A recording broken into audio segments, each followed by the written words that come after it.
कर्पूरगौरम करुणावतारम संसार सारम भुजगेन्द्रहारम सदा वसंतम हृदयारविंदे भवम भवानी सहितम नमामि।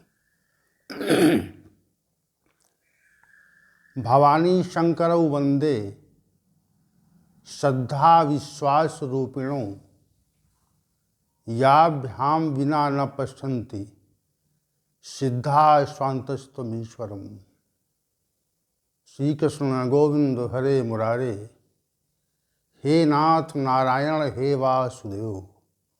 श्री कृष्ण गोविंद हरे मुरारे, हे नाथ नारायण हे वासुदेव।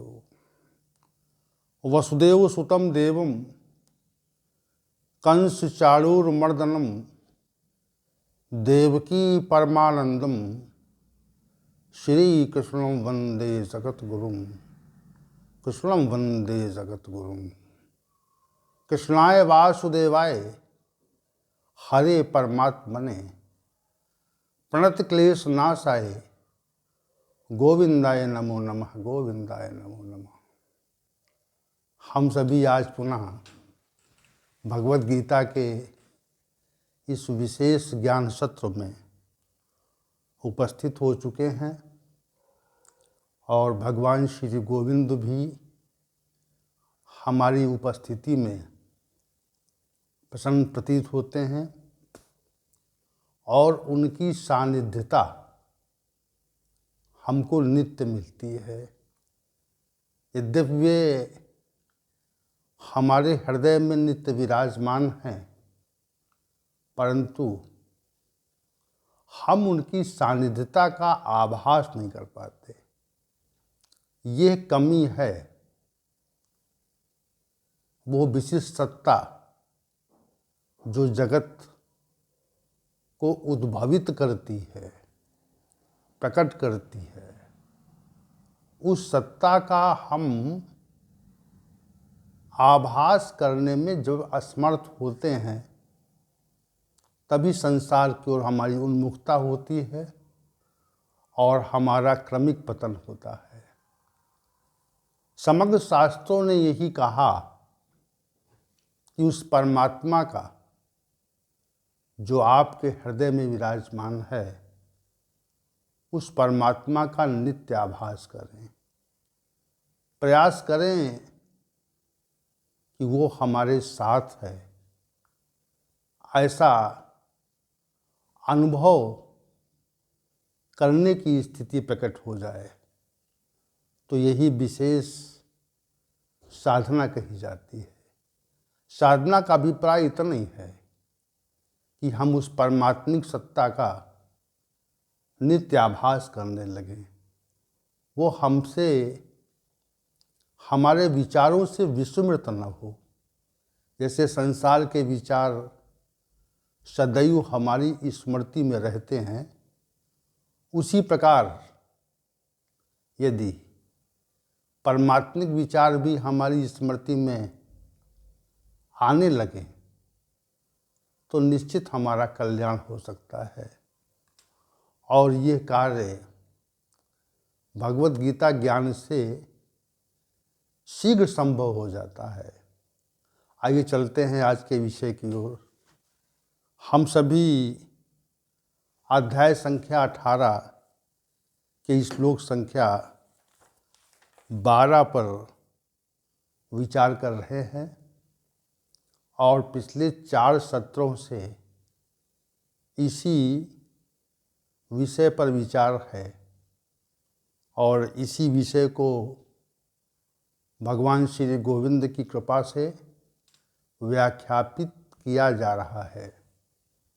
श्री भगवान ने कहा, अनिष्टमिष्टम मिश्रम च त्रिविधम कर्मणा फलम भवत त्यागिनाम प्रेत्य न तु सन्यासिनाम क्वचित। हे अर्जुन, जिन मनुष्यों ने कर्म फल का परित्याग नहीं कर पाया है, उनके द्वारा संपादित अच्छे, अनिष्ट और मिश्रित यह 3 प्रकार के परिणाम मृत्यु के पश्चात उनको निश्चित रूप से प्राप्त होते हैं, परंतु जिस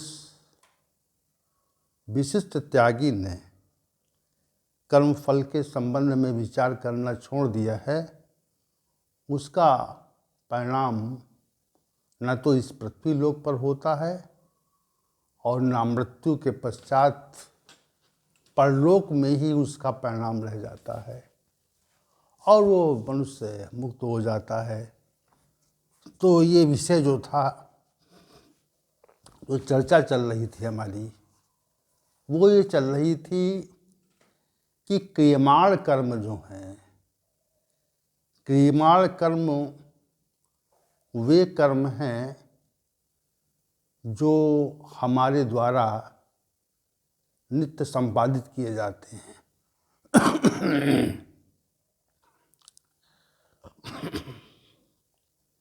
और जिन कर्मों का संपादन हम नित्य करते हैं, उन कर्मों का परिणाम तब तक रहता है, यानी उन कर्मों का परिणाम अर्थात फल हमको तब तक प्राप्त होता रहता है जब तक हम कर्म के परिणाम के संबंध में विचार करते रहते हैं। और जिस दिन हम कर्म के परिणाम के संबंध में विचार करना छोड़ देते हैं, उसी दिन तत्काल कर्म का परिणाम हमको प्राप्त नहीं होता। इतनी सी विशिष्ट त्यागी की स्थिति है। तो हमारे द्वारा जो कर्म संपादित होते हैं, तो उनका कुछ भाग कर्म के परिणाम के लिए जाता है और कुछ भाग से संस्कार बनते हैं। ये कल का विषय था जिस पर चर्चा कर रहे थे हम लोग। तो कर्म का संपादन हुआ और कर्म फल का विचार आपने मन में रखा, तो कर्म फल का जब विचार मन में आपके है,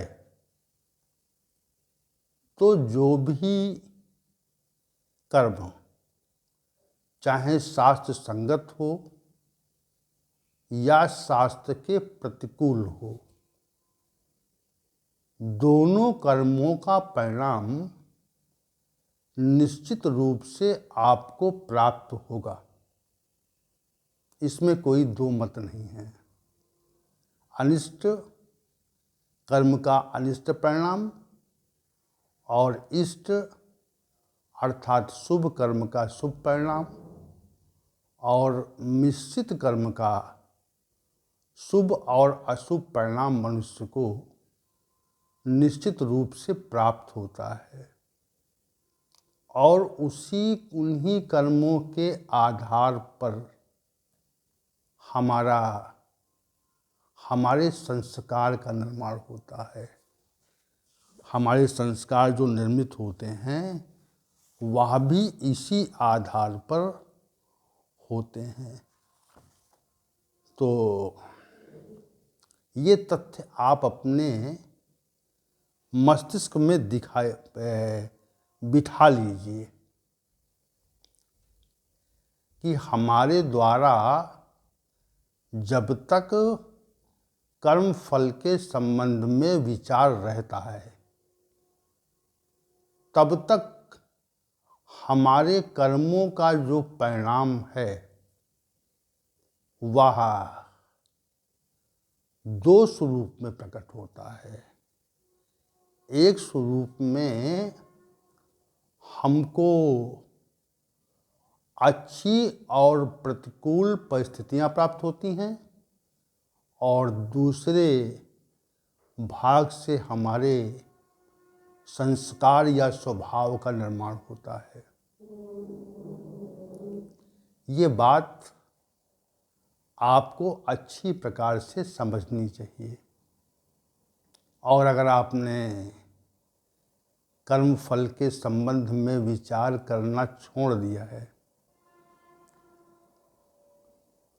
तो फिर न तो कर्मफल बनेगा और ना संस्कार ही अच्छे बुरे निर्मित होंगे।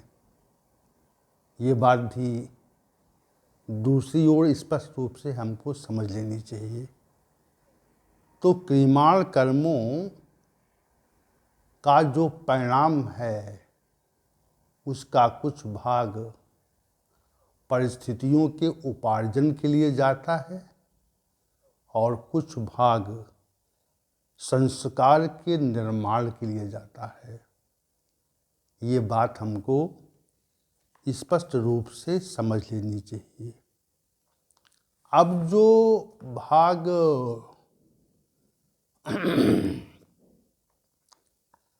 परिणाम के रूप लिए जाता है तो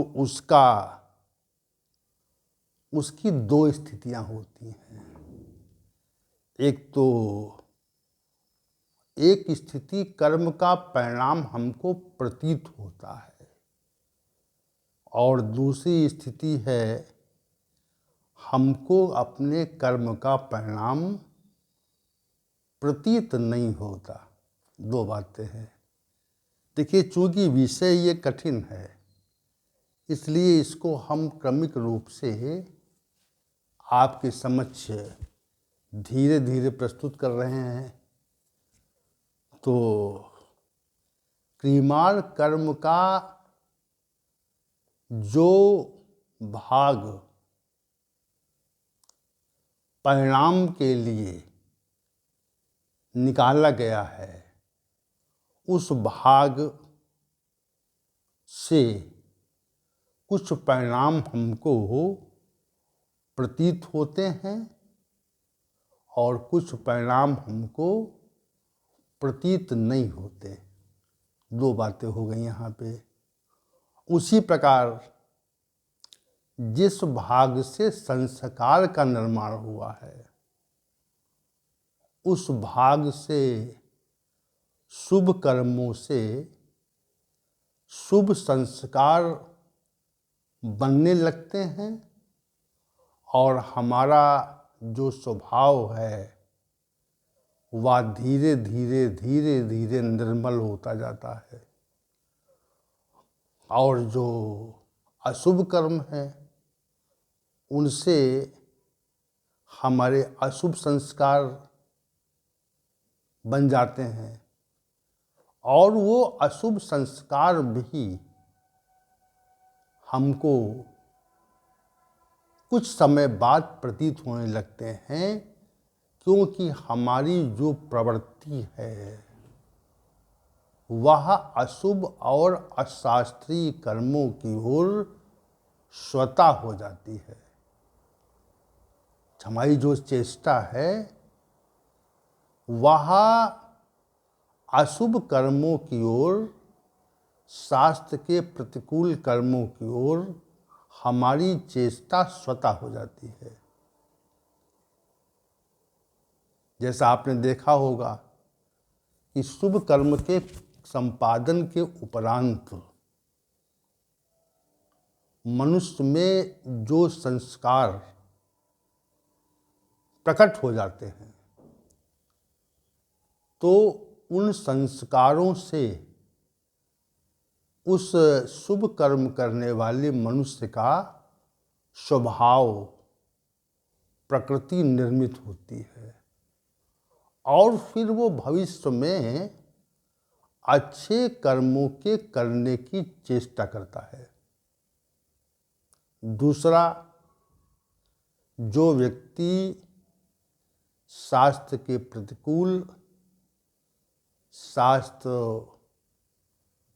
के नियमों की अवहेलना या विखंडन करके कर्मों का संपादन करता है तो उसका जो संस्कार है वह दूषित संस्कार बनता है और वह दूषित संस्कार दूषित स्वभाव में परिवर्तित हो जाता है। और जैसे ही दूषित स्वभाव में परिवर्तित हुआ तो उससे हमारी जो कर्म चेष्टा है वह निरंतर दूषित प्रकार की हो जाती है। क्योंकि जिस भाग से संस्कार का निर्माण हुआ है उस भाग की चर्चा को हम विराम देना चाहते हैं। इसलिए इस संबंध में इतना कह रहे हैं कि हमारे कर्मों के परिणाम का कुछ भाग संस्कार के निर्माण के लिए जाता है और उसमें शुभ कर्मों के परिणाम से शुभ संस्कार प्रकट होते हैं, बन जाते हैं, और अशुभ कर्मों के परिणाम से अशुभ संस्कार बन जाते हैं और वो प्रकट होने लगते हैं। वैसे ही चेष्टा आरंभ हो जाती है। वैसे ही और जो मनुष्य शुभ और अशुभ दोनों प्रकार के कर्म करता है उससे उसके मन में कुछ शुभ संस्कार और कुछ उसके मन में अशुभ संस्कार स्वतः प्रकट होते हैं और फिर उसका मिश्रित स्वभाव बन जाता है। तो मिश्रित स्वभाव जो बन जाता है तो उससे मिश्रित कर्म होते हैं, कुछ अच्छे कर्म होते हैं, कुछ शास्त्र के प्रतिकूल कर्म होते हैं। तो ये संस्कार वाले भाग के संबंध में हमने अपनी बात रखी। अब आइए फल के भाग के संबंध में, क्रियमाण कर्मों के फल के भाग के संबंध में हम विचार कर लें। तो जो भाग कर्म फल का परिणाम देने के लिए उद्यत हुआ है वो दो प्रकार का हो जाता है।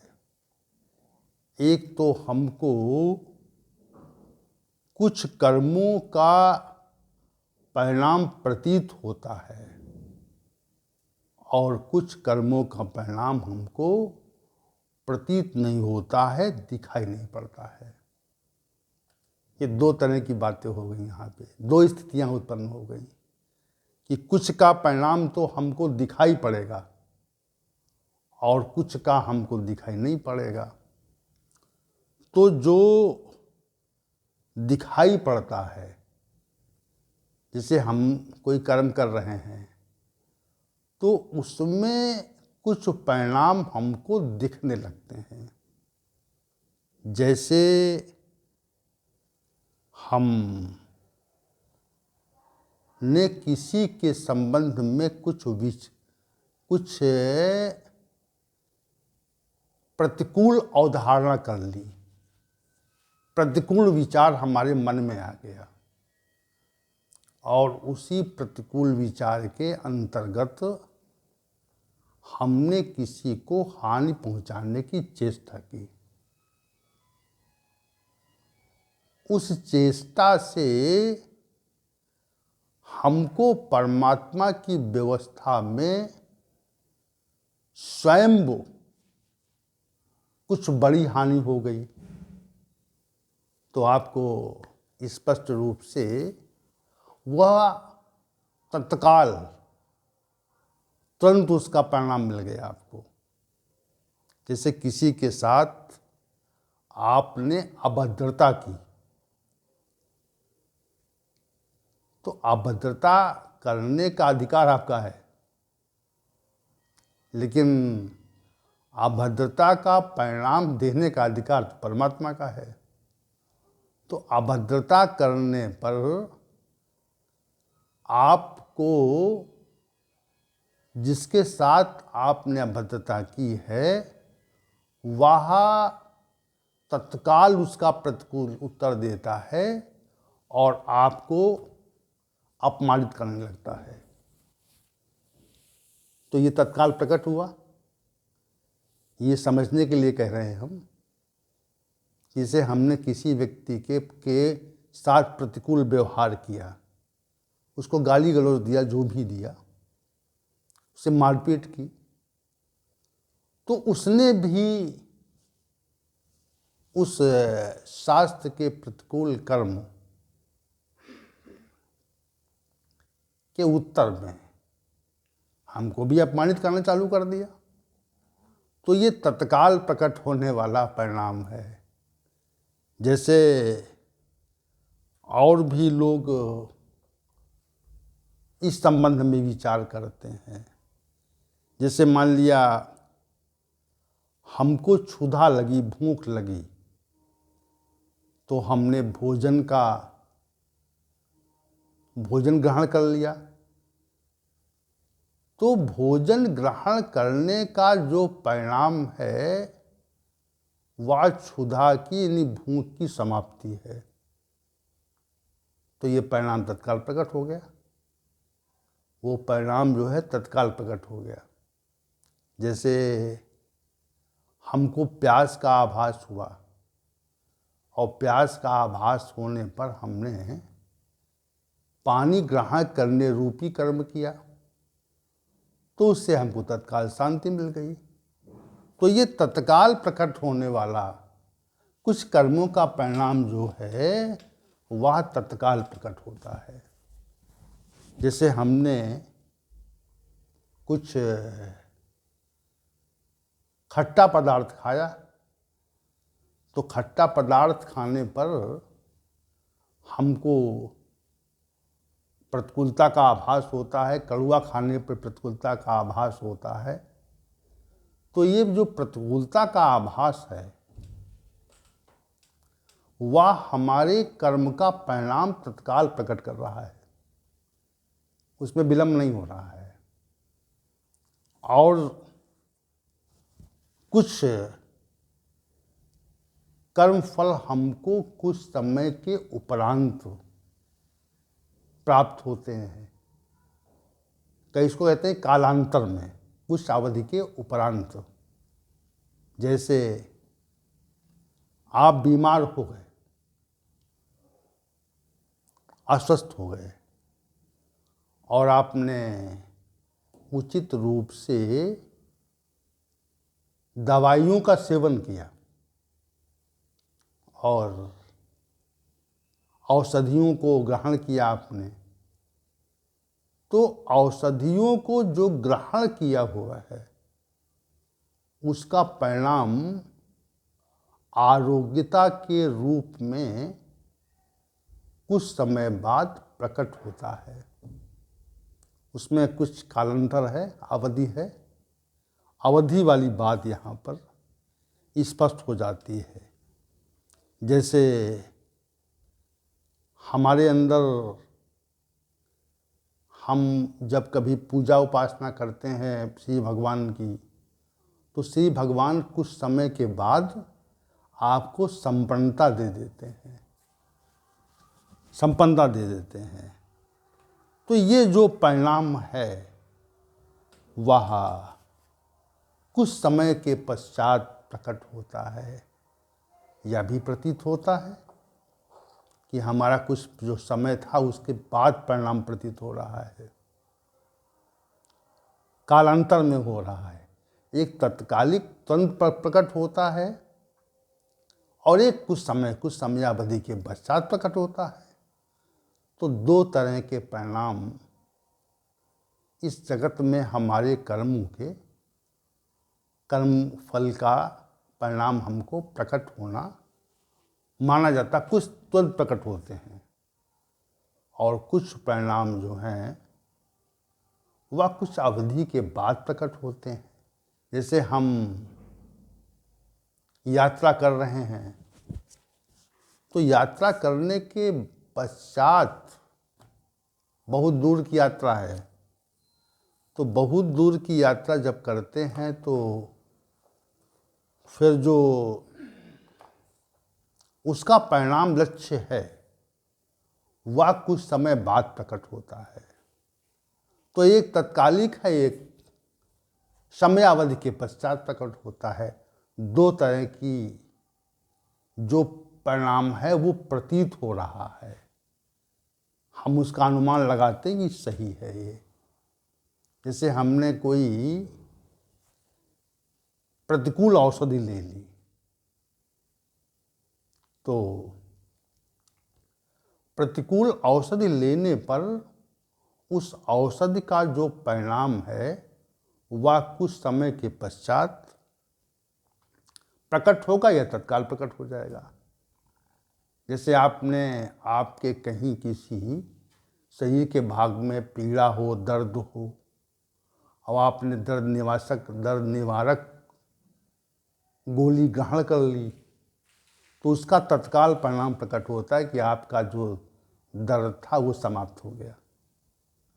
और कुछ औषधियाँ आप शक्ति सामर्थ्य के लिए लेते हैं, तो शक्ति और सामर्थ्य के लिए जो औषधियाँ ली जाती हैं उनका परिणाम कुछ समय के पश्चात आपके अंदर शक्ति और सामर्थ्य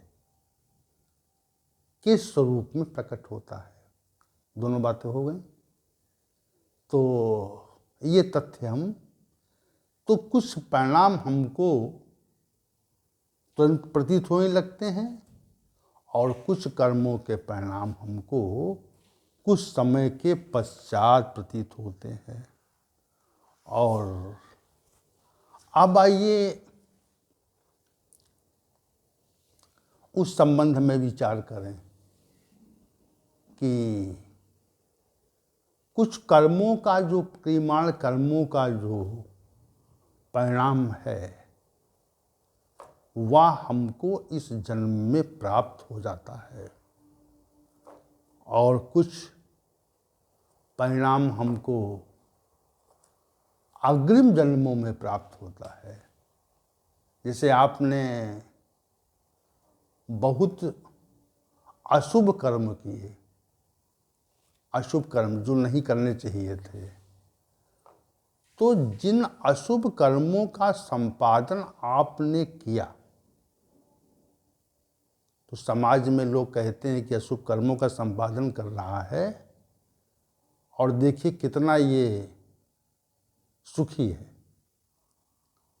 कुछ समय के पश्चात वो अशुभ कर्म परिणाम देने लगते हैं और आपके सामने प्रतिकूलताएं उपस्थित होती हैं, तो लोग कहते हैं देखिए इसने जो गलत काम किया था उसका परिणाम इसको मिल रहा है, अब इस जन्म में प्राप्त हो रहा है, दिख रहा है कि उसने उस व्यक्ति की हत्या की थी, अब इसकी भी हत्या हो गई।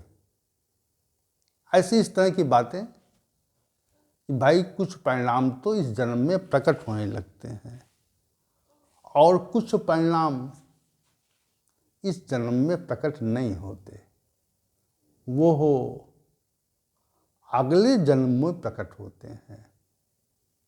तो दो तरह की बातें यहाँ पर हो गई। एक तो इस जन्म में परिणाम का उपभोग करना, और दूसरा उस कर्म फल का जो परिणाम है उसका उपयोग या उपभोग इस जन्म में न कर पाना, और इसीलिए दूसरा जन्म होता है। अग्रिम जन्म जो होता है वह हमको कर्म फल के भुगतान के लिए होता है। जैसे कोई अशुभ कर्म बहुत कर रहा है तो उसको नारकी योनियों में निश्चित रूप से जाना पड़ता है।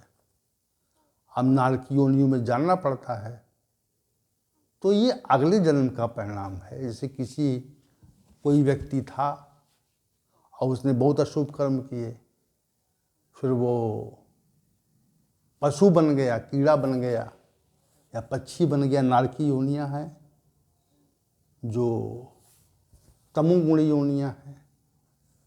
तो उसमें जो परिवर्तन हुआ वो हमारे क्रियमाण कर्मों का अगले जन्म में हमको जो मिला वह कुछ समय के पश्चात प्राप्त हो गया। तो कुछ तो इस जन्म में प्रकट हो जाते हैं और कुछ जो है अगले जन्म में प्रकट होते हैं। क्योंकि परमात्मा की व्यवस्था इतनी विशद है कि इसको सम्यक रूप से नहीं जाना जा सकता कि वो परिणाम हमारे किस कर्म का परिणाम इस जन्म में प्रकट होगा और किस कर्म का परिणाम इस जन्म में प्रकट नहीं होगा। यह सब परमात्मा की व्यवस्था के अधीन निश्चित रूप से चला करता है। तो आज का जो सत्य था वो क्रियामाण कर्म पे आधारित था कि जो भाग परिणाम के रूप में कर्मों का कुछ भाग परिणाम को जाता है, कुछ संस्कार को जाता है और उसका तत्काल कर्म परिणाम प्रकटीकरण होता है या अगले जन्म में होता है। इस जन्म में कुछ समय के उपरांत होता है। दो बातें हैं ना, उस कुछ समय के पश्चात